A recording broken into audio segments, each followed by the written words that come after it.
आज बात करते हैं रामपुरा गांव की। एक ऐसी कहानी जो रोंगटे खड़े कर देती है। हम इस पूरी कहानी की एक एक परत खोलकर देखेंगे, ये समझने के लिए कि आखिर गांव में ऐसी डरावनी कहानियां बनती कैसे हैं। तो चलिए इस कहानी में आगे बढ़ते हैं। हम इसे एक इन्वेस्टिगेशन की तरह देखेंगे।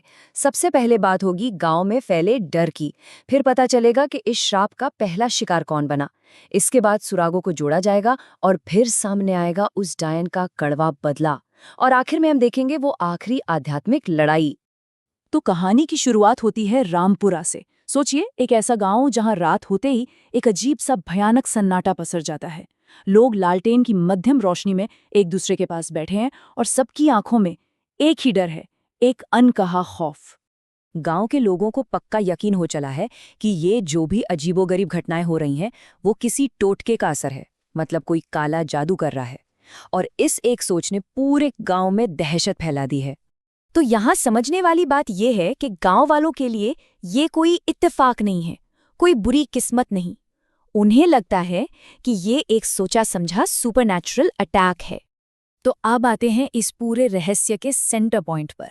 ये जो श्राप था, इसका पहला और सबसे साफ निशाना बनी रीना नाम की एक औरत। और उसकी बीमारी ऐसी थी जिसका किसी डॉक्टर, किसी वैद्य के पास कोई जवाब नहीं था। रीना ने अपने पति गोविंद को जो बताया वो सुनकर किसी के भी होश उड़ जाएं। और यहीं से ये डर अब पूरे गांव का नहीं, बल्कि एक इंसान पर हो रहे जानलेवा हमले की कहानी बन जाता है।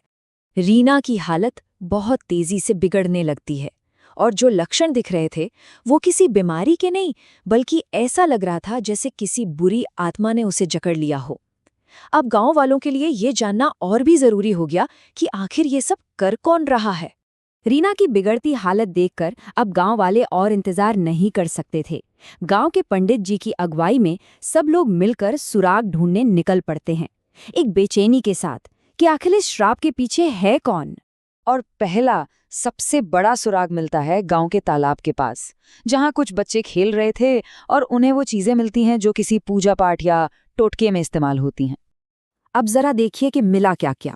नींबू, कोयले की राख, लाल धागे में बंधी जानवरों की हड्डियां, ये सारी चीजें काले जादू या टोटके की तरफ साफ साफ इशारा कर रही थीं। मतलब गांव वालों का जो सबसे बड़ा डर था वो सच साबित हो रहा था। फिर एक चश्मदीद भी सामने आता है, गांव का चौकीदार। वो एक बहुत जरूरी बात बताता है कि उसने एक औरत को काली साड़ी में बार बार रात के अंधेरे में उस बड़े से पीपल के पेड़ के नीचे कुछ करते हुए देखा है। और फिर मिलता है आखिरी और सबसे पक्का सबूत, जमीन में दबी हुई एक मिट्टी की गुड़िया जिस पर रीना का नाम लिखा था। अब कोई शक नहीं बचा था, ये जो भी हो रहा था वो सिर्फ और सिर्फ रीना के लिए हो रहा था, वही असली निशाना थी। सारे सबूत हाथ में लेकर गांव वाले उस रहस्यमयी औरत से सामना करने पहुंचते हैं और वहां जो खुलासा होता है वो इस कहानी को एक नया ही मोड़ दे देता है। एक ऐसा राज सामने आता है जिसके पीछे बहुत गहरा दर्द छिपा था। ये पूरी खोज तालाब पर जाकर खत्म होती है। गांव वाले जब वहां पहुंचते हैं तो देखते हैं कि वो औरत, वही औरत, अजीब अजीब से मंत्र पढ़ रही है। और फिर वो औरत अपना सच बताती है। वो है जगनी, जिसे उसके गांव से निकाल दिया गया था। और बस इसी एक बात से ये कहानी सिर्फ भूत प्रेत की नहीं रह जाती, ये कहानी बन जाती है समाज से निकाले जाने के दर्द और बदले की आग की। तो अब कहानी उस मोड़ पर आ जाती है जहां सब कुछ तय होना है। एक तरफ है पंडित जी की मंत्र शक्ति और दूसरी तरफ जगनी का काला जादू, और बीच में दांव पर लगी है रीना की जान। यहाँ पर दो बिल्कुल अलग ताकतों का आमना सामना होता है। एक तरफ है पंडित जी की पवित्र शक्ति जो बचाने के लिए है, और दूसरी तरफ है जगनी की काली ताकत जो तबाही मचाने के लिए है। एक ऐसी ताकत जिसे वो अपने ही दर्द और खून से सींच रही थी। ये लड़ाई वाकई भयानक थी, एक तरह की सुपरनैचुरल खींचतान, जिसका अंत तब होता है जब पंडित जी के शक्तिशाली मंत्र जगनी के काले जादू पर भारी पड़ते हैं। उसकी शक्ति का जो मटका था वो टूट जाता है और रीना आजाद हो जाती है।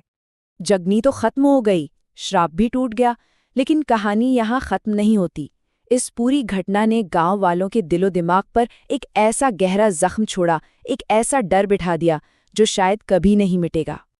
और कहानी का ये जो आखिरी हिस्सा है वो लोक कथाओं की एक बहुत ही ज़रूरी बात बताता है कि आप बुराई को शायद ख़त्म कर सकते हैं, लेकिन उसकी यादें, उसकी गूंज वो हमेशा रह जाती है। तो ये कहानी हमें सोचने पर मजबूर करती है कि क्या ऐसी कहानियां सिर्फ डर के लिए होती हैं, या फिर ये समाज के उन गहरे जख्मों को याद रखने का एक तरीका है जो कभी भरते ही नहीं।